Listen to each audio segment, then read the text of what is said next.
अहिले यो अर्जुनधारा 3 भित्री गाउँको लाई र अर्जुनधारा 4 लाई जोड्नु सस्पेन्सन ब्रिजमा आइरहेछु है। यस्तो छ। यसलाई चाहिँ यो तार बान्ने ठाउँ चाहिँ यसरी बनाइएको छ है। यसलाई चाहिँ तारको लट्ठा चाहिँ यहाँ ल्याएर यसरी बानिएको छ पुरै। यतापट्टि चाहिँ यस्तो तरिकाले बानिएको छ। यो तार चाहिँ यहाँबाट यसलाई तन्काउने क्रममा चाहिँ यसरी पिलर चाहिँ 2टा पिलर बनाएर चाहिँ यो झुलुङ्गे बनाइएको छ है। यसो बिचमा चाहिँ यो दुईपट्टिबाट तार त्यो लठाहरूलाई चाहिँ तान्नको लागि यसरी पोल उप र एउटा यहाँ पनि बनाइएको छ है। अल्छी लागेकोले गर्दाखेरि त्यतिकै घर बस्नु कति सुतेको थिएँ र उठेर अल्छी लाग्यो। झन् एकछिन झुलुङ्गे त्यहाँ हेरेर आउँ भनेर चाहिँ मासतिर पनि एउटा बन्न त बन्दैछ है। 3 र 4 लाई जोड्दै नै एउटा झुलुङ्गे पुल बन्न त बनिरहेछ है। सादा चाहिँ यहाँ राखेको छु हेरौँ त भन्दा चाहिँ अनि आज शनिबार पनि मौका मिलाएर चाहिँ झरे हो कि यस्तो छ। यो चाहिँ साइकल मोटरसाइकलहरू चलाउनको लागि चाहिँ सजिलो मात्रै बनाइदिएको छ।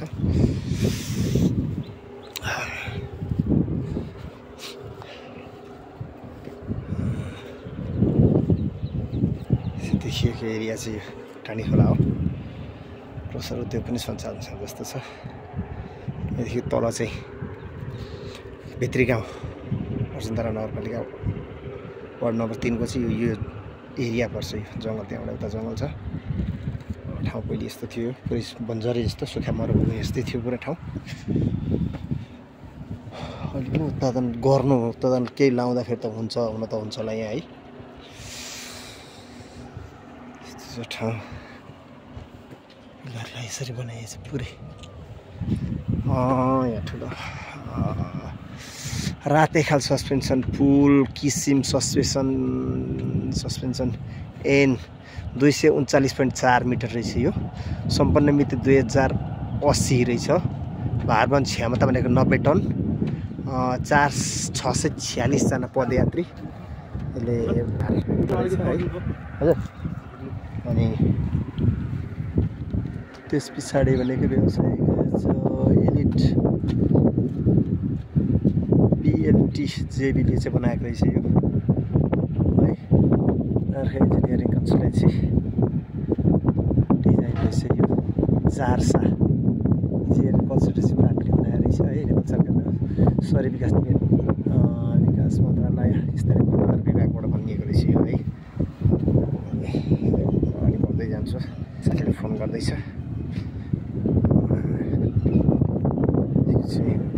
सानो चेपारो तर यत्रै हुन्छ होला प्राय सबै नि।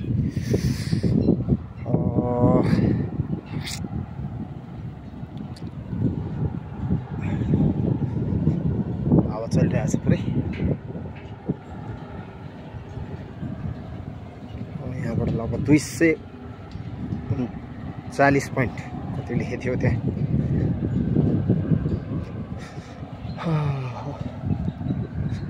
यो पनि मासतिर पनि अर्को एउटा बन्दैछ माथि देखिरहेको छ। त्यो पनि लट्ठा तान्ने काम र अनि लगभग भनेको कामहरू चाहिँ हुँदैछ। त्यहाँ पनि लगभग यो 1-2 महिनाभित्रमा त्यो पनि सञ्चालनमा आउने रहेछ। टाङ्ने खोलाको पुरै बगर यसरी चाहिँ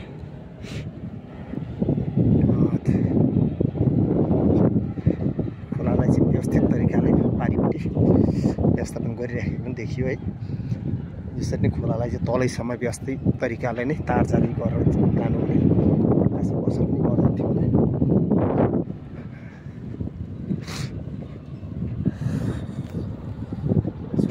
मैले क्रस गर्दैछु है। क्रसमा पुगेर फेरि यही बाटो म फर्केर फेरि फुल क्रस गरेर नि पारिपट्टि जानु परेछ। देखाउनको लागि भए पनि म यहाँ यसो गएर आउँदैछु। लट्ठा त कोत्रो चाहिँ छ होला पनि। लट्ठाको चाहिँ बिच भागमा चाहिँ लागेको जस्तो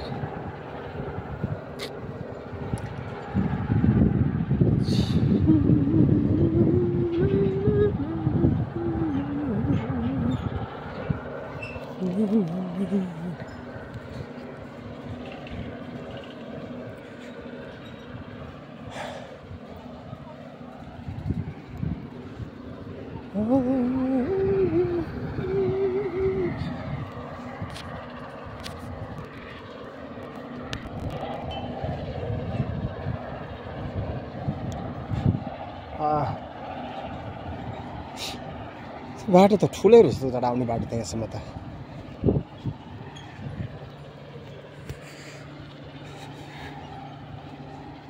पानी पनि अलिअलि रहेछ खोलामा केटाकेटी चाहिँ यहाँ पाउँदैछ पौडी खेल्दा यो तटवर्णन राम्रै तरिकाले गरेको रहेछ तल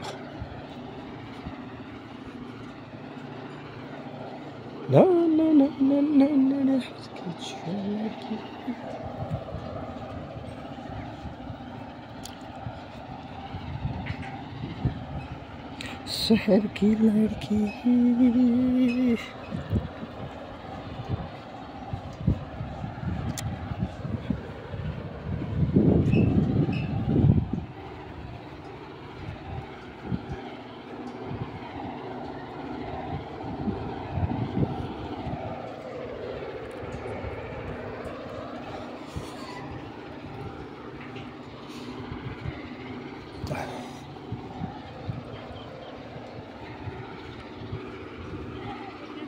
शहर की लड़की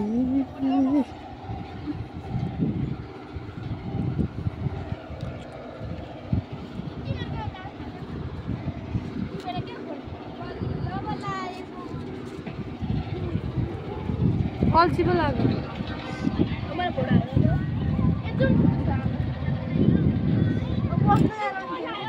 पार गरेको छु यो है साथीहरु कोसी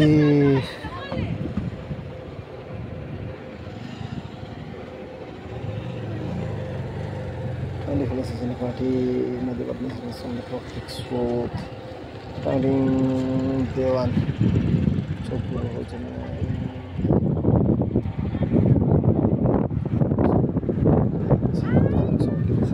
यस्तो छ है म चाहिँ अब पार गरेको छु लट्ठाको त्यो भाग चाहिँ त्यहाँ छ पुरा त्यहाँबाट तानिएको छ यसको लट्ठालाई चाहिँ पोखरी पनि रहेछ